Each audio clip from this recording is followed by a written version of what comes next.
بالله من الشيطان الرجيم. بسم الله الرحمن الرحيم. حامدا ومصليا أما بعد. قل هل يستوي الذين يعلمون والذين لا يعلمون. وقال الله تبارك وتعالى في مقام آخر إنما يخشى الله من عباده العلماء. آمنت بالله صدق الله العظيم وصدق رسوله النبي الكريم الأمين. الصلاة والسلام عليك يا سيدي يا رسول الله. الصلاة والسلام عليك وعلى آلك وأصحابك يا سيدي يا حبيب الله. سامعین اکرام، آج کی گفتگو کا عنوان ہے کہ حضرت امام ابو یوسف علیہ الرحمہ کا علم حاصل کرنے کا شوق اور محبت. حضرت سیدی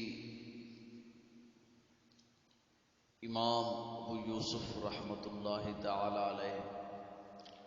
آپ کا مختصر سا تھوڑا سا تعارف ان لفظوں میں یاد رکھیے گا کہ ہمارے امام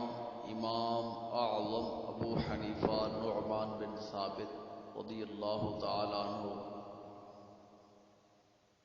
آپ کے مایہ ناز شاگردوں میں سے ایک امام، جن کا نام ہے امام ابو یوسف رحمۃ اللہ تعالی علیہ، وہ ہیں. اور فقہ حنفی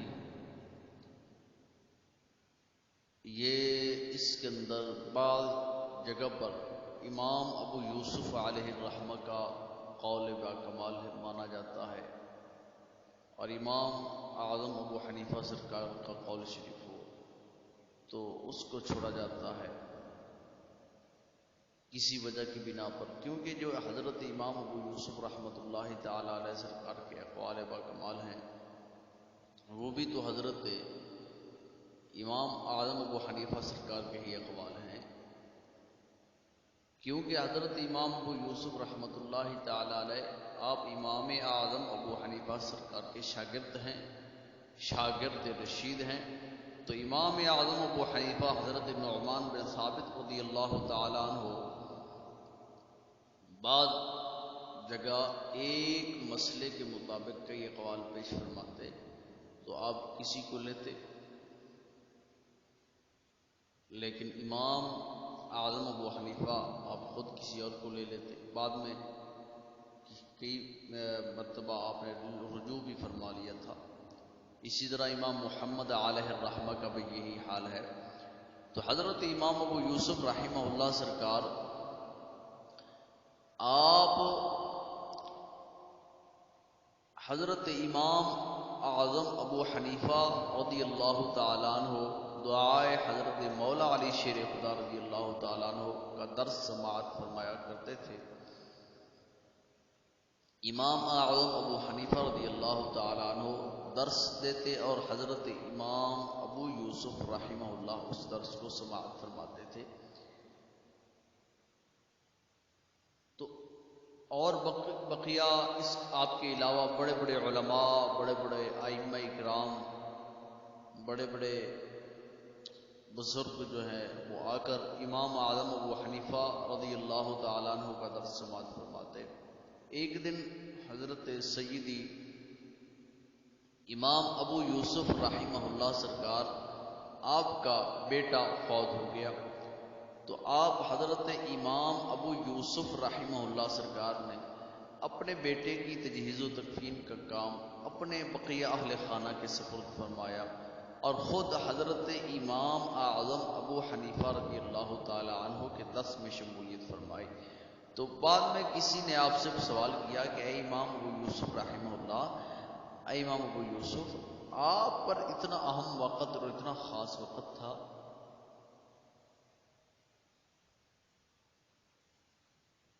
کہ آپ کا بیٹا فوت ہو گیا تھا،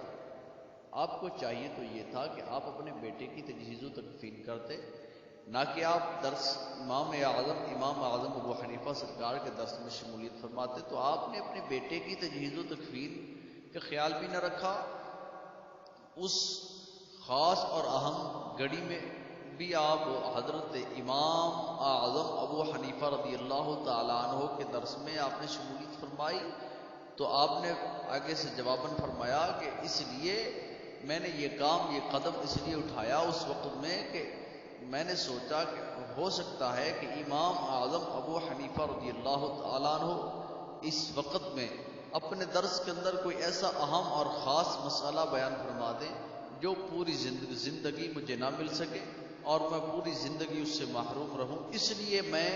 نے اپنے بیٹے کی تجہیز و تکفین کو چھوڑا اور اپنے بقیہ اہل خانہ کے سپرد کر کے میں دین اسلام کا درس امام اعظم ابو حنیفہ سے سننے کے لیے چلا گیا۔ میرے بھائی، آج کے دور میں طلباء جو ہیں دین اسلام پڑھنے والے، وہ اگر ان پر کچھ تھوڑی سی مشکل آ جائے، پریشانی آ جائے، تو وہ اپنا اسباق کو چھوڑ بیٹھتے ہیں۔ تو پیارے بھائی، پیارے دوستو، علم یہ ایک ایسی عظیم دولت ہے کہ اگر کوئی فوت بھی ہو جائے تو حضرت امام ابو یوسف جیسا علم کا طلب رکھنے والا مرد خدا ہو، تو اگر بیٹا بھی فوت ہو جائے تو بیٹے کی تجہیز و تکفین کا خیال نہیں کرتے، لیکن پاک رسول اللہ صلی اللہ علیہ وسلم کا علم دین ضرور حاصل کرتے ہیں۔ تو علم دین حاصل کرنے میں مشکلات آتی ہیں، لیکن اللہ تعالیٰ پھر اس کو ایسا مقام عطا فرماتا ہے کہ جو مقام اور کسی ذریعے سے حاصل نہیں ہو سکتا۔ شاید آپ جانتے ہوں گے کہ علم دین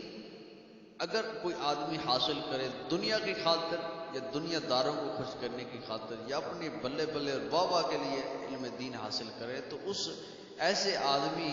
کی مثال گدھے اور اس سے بھی بلکہ جانوروں سے بھی بدتر کی مثال ہوتی ہے۔ اور جو علم دین حاصل کرتا ہے اللہ رسول کی رضا کے لیے، اس لیے کہ مجھ پر اللہ تعالیٰ راضی ہو جائے اور نبی کریم علیہ الصلوۃ والسلام راضی ہو جائے، تو اس کی کوئی مثال نہیں ملتی۔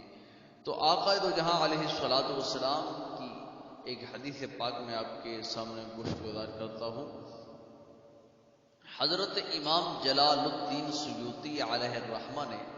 اپنی کتاب الحاوی الفتاوی سجا کے اعتبار سے کہہ رہا ہوں، تو آپ نے اس کے اندر ایک حدیث پاک نقل فرمائی کہ آقا دو جہاں علیہ الصلوۃ والسلام نے فرمایا کہ جس وقت طالب علم اپنے گھر سے استاد کی جانب ایک قدم اٹھاتا ہے، علم دین حاصل کرنے کی نیت سے ایک قدم اٹھاتا ہے، تو اللہ تعالیٰ اس کو ایک قدم کے بدلے جنت میں اس کے نام کا ایک شہر بنا دیتا ہے۔ تو یہ ایک قدم پر نہیں بلکہ جتنے قدم وہ اٹھائے گا ہر قدم پر اللہ تعالیٰ اس کے ہر قدم کے بدلے جنت میں اس کے نام کا ایک شہر بنا دے گا۔ تو یہ کتنی بڑی شان ہے۔ تو دنیا کے اندر جو مکان اگر کسی کو مل جائے، کوئی کوٹھی مل جائے، بنگلہ مل جائے، گاڑی مل جائے، کتنا خوش ہوتا ہے، کتنا خوش نصیب ہے وہ انسان کہ جس کو اللہ تعالیٰ نے جنت کے اندر ایک شہر عطا فرما دیا ہے۔ تو یہ شان کیسے ملی، یہ مقام مرتبہ کیسے ملا؟ آقا دو جہاں علیہ الصلوۃ والسلام اور اللہ رب العالمین کی رضا کی خاطر پیارے آقا علیہ الصلوۃ والسلام کا دین حاصل کرنے کی نیت سے۔ تو اس میں اگر مشکلات بھی آ جائیں، پریشانیاں بھی آ جائیں، تو حضرت امام ابو یوسف علیہ الرحمہ سرکار کے پاک اس مبارک عمل سے